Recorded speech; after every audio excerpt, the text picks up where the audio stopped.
sehat sehingga kita masih bisa ada di kelas ini. Tak lupa pula kita kirimkan salawat kepada Rasulullah SAW yang insya Allah kita akan mendapatkan syafaatnya di yaumil nanti. Sebelum kita mulai pembelajaran, silahkan kita membaca doa sebelum belajar dan dilanjutkan surat An-Nas. Silahkan kepada kelasnya dipimpin. Teman-teman, sebelum kita mulai pembelajaran, kita berdoa secara bersama. Kemudian lanjutkan dengan membaca surah Al-Fatihah. Mulai. Bismillahirrahmanirrahim. Rabbi zidni ilman warzuqni fahman. Amin. Bismillahirrahmanirrahim. Qul a'udzu birabbin nas, malikin nas, ilahin nas, min syarril waswasil khannas, alladzi yuwaswisu fi sudurin nas, minal jinnati wan nas. Amin. Oke, siap-siap terlebih dulu ya. Alia, Yusuf, Lisa, Rama, Triana, Dona, Rozan. Oke, sebelum kita memulai pembelajaran, silakan adik-adik berdiri kita melakukan seperti ini.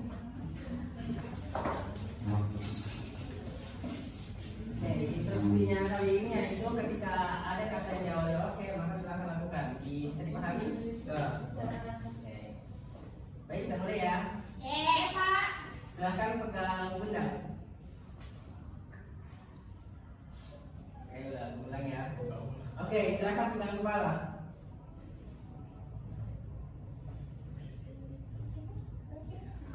Silahkan. Oh, sorry. Silahkan diturunkan. Oke, silahkan.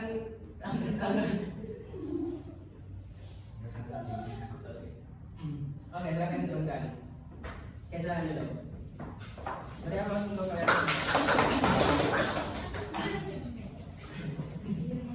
Ada yang masih ingat pembelajaran minggu lalu? Ada yang masih ingat tentang sabar itu apa? Menahan amarah, menahan emosi, menahan nafsu. Oke, untuk pembelajaran kita hari ini masih bersangkut paut dengan menjawab perkelahian pelajar. Tujuan pembelajarannya yaitu menjelaskan pengertian tawaran pelajar dan perkelahian pelajar dengan tepat. Yang kedua, menganalisis faktor-faktor penyebab terjadinya perkelahian pelajar. Yang ketiga, mengidentifikasi kiat pencegahan dan cara penanganan pelajar yang berperilaku menyimpang. Sebelum saya melanjutkan slide selanjutnya, ada yang tahu tawuran ini seperti apa? Berkelahi. Pukul. Oke, betul ya. Ya, betul. Jadi perkelahian adalah tindakan kekerasan yang dilakukan oleh sesama pelajarnya. Biasanya itu disebabkan oleh perselisihan atau ketidakmampuan menahan emosi. Sedangkan tawuran adalah perkelahian yang disebabkan yang melibatkan oleh satu kelompok dengan kelompok yang lainnya. Biasanya disebabkan oleh perselisihan, kesalahpahaman atau pengaruh teman sebaya. Untuk lebih spesifiknya, silakan adik-adik melengkapi video berikut.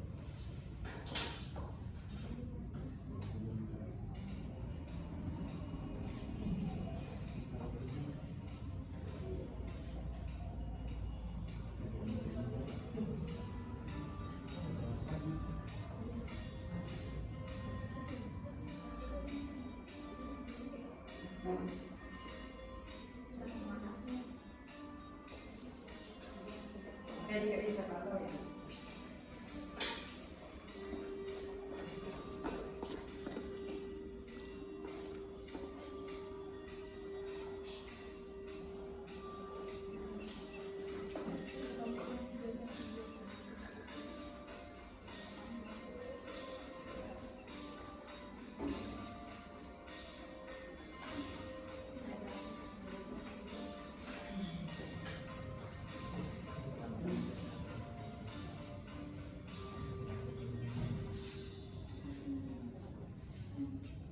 Nah, adik-adik, itulah tadi video tentang tawuran.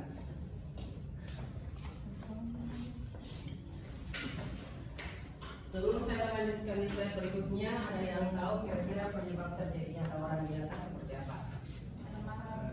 Ya, salam. Oke, ada yang lain? Ya, oke.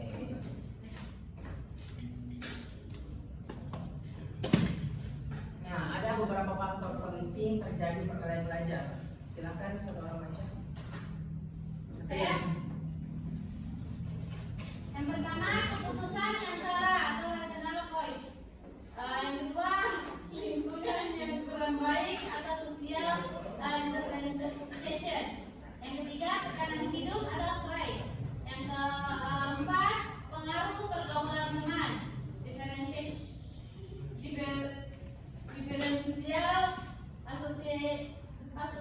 association.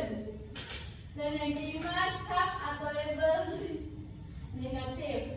Yang terakhir, faktor gender. Nah, kita punya beberapa faktor. Yang pertama itu keputusan yang salah atau rational choice. Maksudnya yaitu ketika seseorang diejek, maka dia akan melakukan perkelahian karena menganggap itu adalah cara yang terbaik untuk menyelesaikan masalah. Misal nih, Astriana itu diejek kayak ini begini-begini, jadi dia lebih memilih berkelahi daripada membicarakannya secara baik-baik. Terus yang kedua itu lingkungan yang kurang baik. Maksudnya yaitu ketika seseorang tinggal di lingkungan yang memang sering suka tawuran, jadi dia menganggap itu bahwa tawuran itu sudah hal yang biasa. Dan yang ketiga itu tekanan hidup atau stress. Maksudnya yaitu ketika seseorang memiliki masalah dan tekanan yang banyak, karena dia tidak memiliki tempat untuk bercerita, maka dia menyalurkan emosinya dengan cara berkelahi. Sampai di sini bisa dipahami atau ada yang bisa ditanyakan? Dari poin-poin tersebut ada yang ingin ditanyakan? Karena untuk penjelasan nanti kita dilanjutkan di diskusi kelompok. Gimana? Faktor gender. Maksud dari faktor gender ini adalah misalnya disukai di seorang laki-laki, jadi dia akan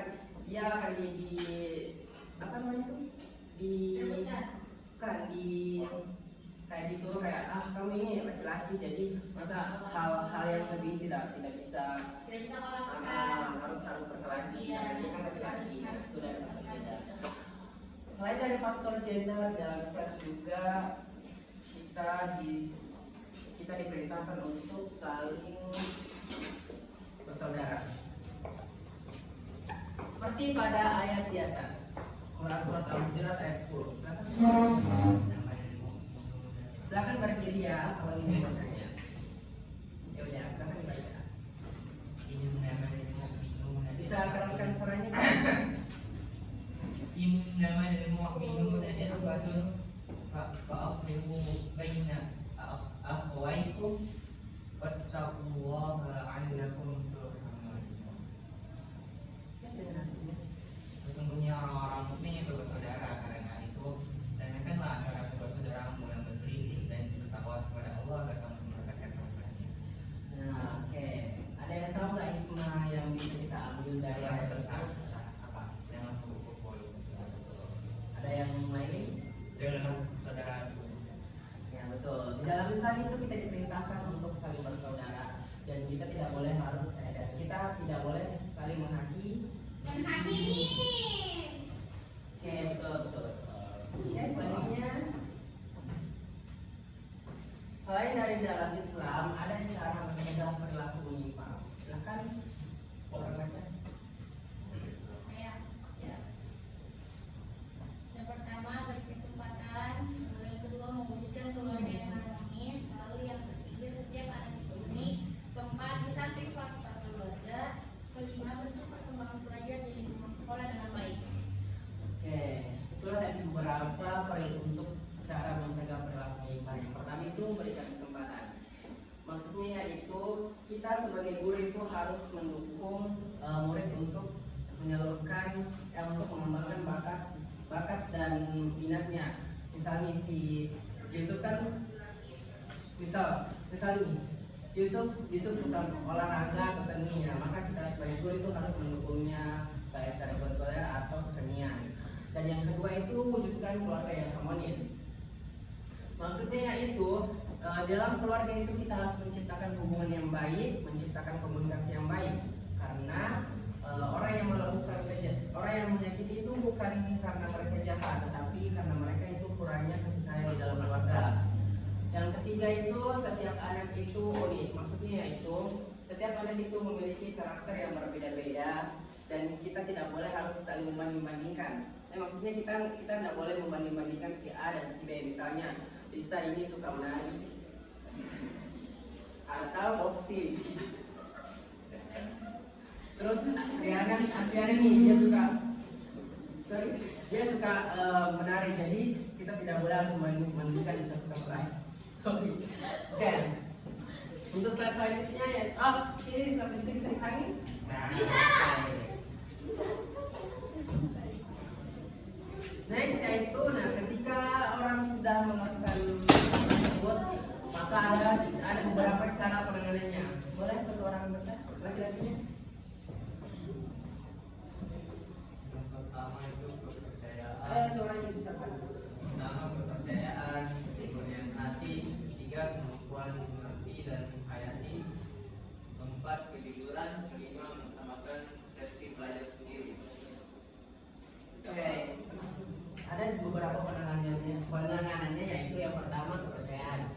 Kita sebagai guru itu kita harus menciptakan rasa aman dan percaya sehingga murid dapat mempercayai kita sebagai seorang guru. Terus yang kedua itu kemudian hati. Ketika kita menjadi seorang guru, kita harus menasihati murid-murid kita bukan semata-mata karena kita ingin memarahinya, tetapi kita ikhlas untuk memberinya nasihat sehingga murid tersebut dapat berubah dengan yang baik. Terus yang ketiga itu kemampuan mengerti dan menghayati atau bisa disebut dengan empati. Sebagai seorang guru kita harus bisa mengerti apa yang dirasakan oleh seorang siswa sehingga kita tidak boleh langsung menjatuhkannya hukuman. Sampai di sini bisa dipahami? Oke. Untuk beberapa poin yang belum saya jelaskan, kita akan lanjut di diskusi kelompok.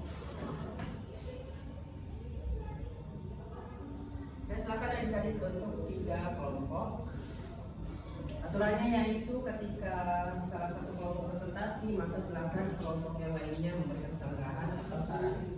Bisa dipahami? Bisa. Oke, saya bagi ya kelompoknya. Untuk kelompok 1 Yusuf di sini. Yusuf. Kelompok 2 Asriana. Maksudnya kelompok 1 Yusuf, Asriana, sama Nona. Silakan kelompok 1 di sana. Kelompok 2 yaitu Fauzan, Lisa dan ini. Ini siapa namanya? Oke, Sarani. Kelompok 2 ya. Kelompok 3 Rama, Jana dengan Alia Nusari. Silakan ya.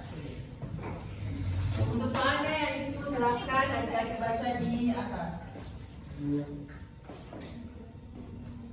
Bisa dipahami adik-adik kata? Oke. Bagi adik-adik saya pantau.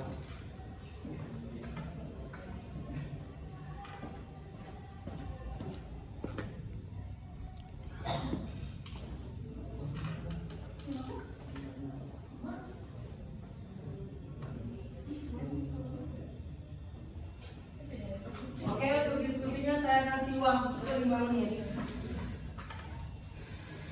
Jadi adik-adik itu setiap orang itu harus memiliki pendapatnya masing-masing. Karena nanti saya tanya satu-satu. Makanya adik-adik untuk diskusinya jangan berisik. Ini kenapa? Ini kenapa? Sekarang kelompok 3 merapat ya. Merapat. Saya pantau ya adik-adik. Jadi laki-lakinya itu sebagai ketua kelompok.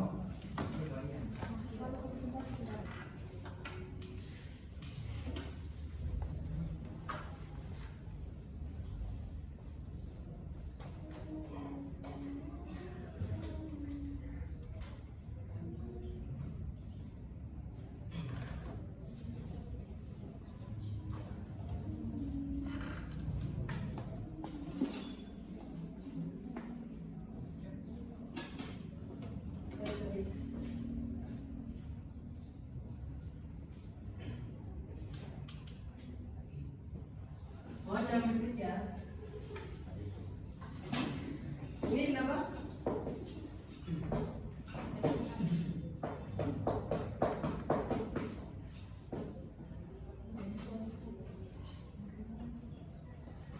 Jadi jangan sangkut pautkan ya sama lingkungan sekitar.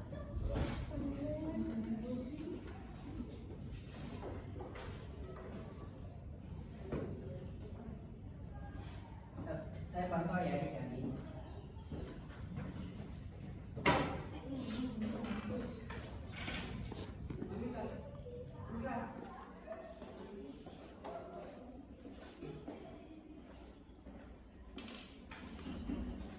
Bisa dipahami adik-adik soal di atas.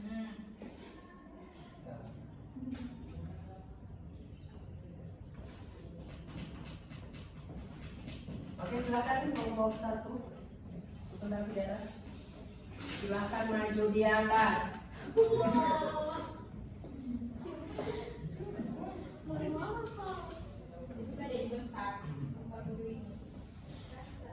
Udah siap belum? Siapa belum?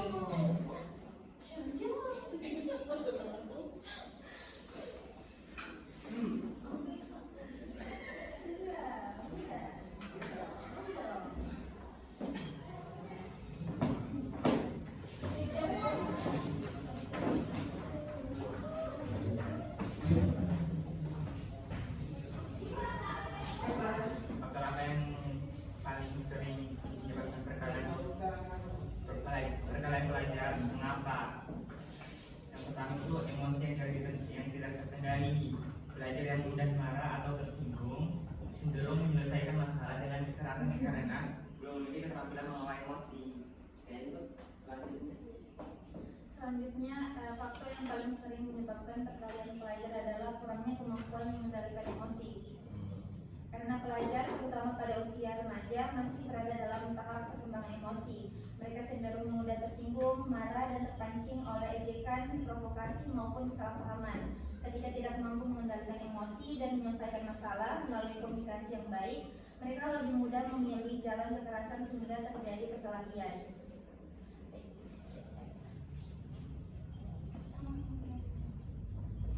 Oke, rekan aplaus.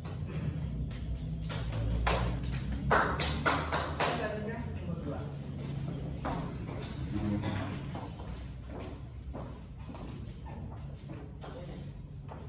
Oke, jadi menurut kelompok kami, upaya pencegahan mana yang paling penting dalam perkelahian adalah menanamkan kontrol diri. Karena dengan mampu mengendalikan emosi, seseorang tidak mudah terpancing emosi atau terlibat dalam perkelahian.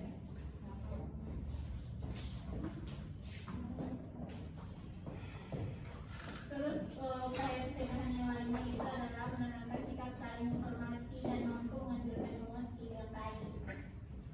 Oke, Perhatikan ya, nanti saya tanya. oke baik Pak. Selesai Bu. Jadi yang ketiga mengajarkan manajemen emosi dan resolusi di lingkungan keluarga maupun sekolah. Sehingga tidak mengandalkan kekerasan sebagai jalan keluar. Oke, jangan dulu-dulunya adik-adik. Ada yang bisa memberikan sanggahan atau boleh ngasih alasan ke kelompok 2? Kalau tidak ada, saya tanya. Oh, tidak ada ya, oke. Bukan aplaus. Maka kelompok terakhir, silakan. Yang terlambat jangan masuk. Di kelompok A ini yang terlambat jangan masuk. Bagaimana cara mengatasi terlibat perkelahian?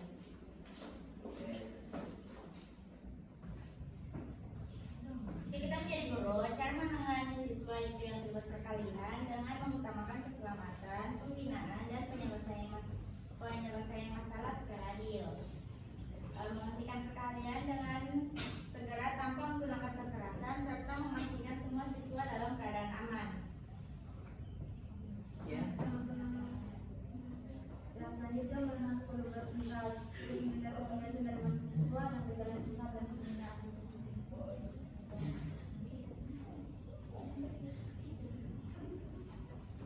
Yang ketiga itu mendengarkan penjelasan dari masing-masing siswa secara bergantian tanpa memihak untuk tentang penyebab sebenarnya. Jadi kan bisa pahami penjelasan dari kelompok KRF ini. Bisa.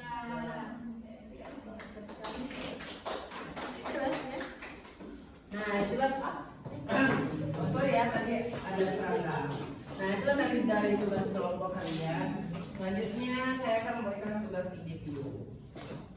Nah tugas individu ini dikerjakan di rumah ya, bukan sekarang. Ya, Pak. Nanti pengumpulannya di Iya, pertemuan Pak. selanjutnya. Boleh dicatat sebentar lagi? Sudah, Pak. Oke. Nah, kesimpulan dari tugas kita ini adalah berdasarkan semua penerapan Islam mengambil sudut pandang yang berbeda tentang program belajar. Kuncinya yaitu pada orang balik. Ketika kita sudah balik, maka kita sudah mengetahui mana yang baik dan buruk. Nah, dengan kondisi tersebut, maka kita harus bisa mempertanggungjawabkannya. Oke. Silakan adik-adik tepuk tangan untuk diri kalian sendiri. Oke, itulah tadi beberapa materi yang bisa saya sampaikan. Sebelum kita mengakhiri pertemuan ini, mari kita bersama-sama mengucapkan hamdalah. Alhamdulillahirobbilalamin. Oke, untuk tugasnya jangan dilupa ya adik-adik. Iya, Pak. Iya, jangan. Assalamualaikum warahmatullahi wabarakatuh.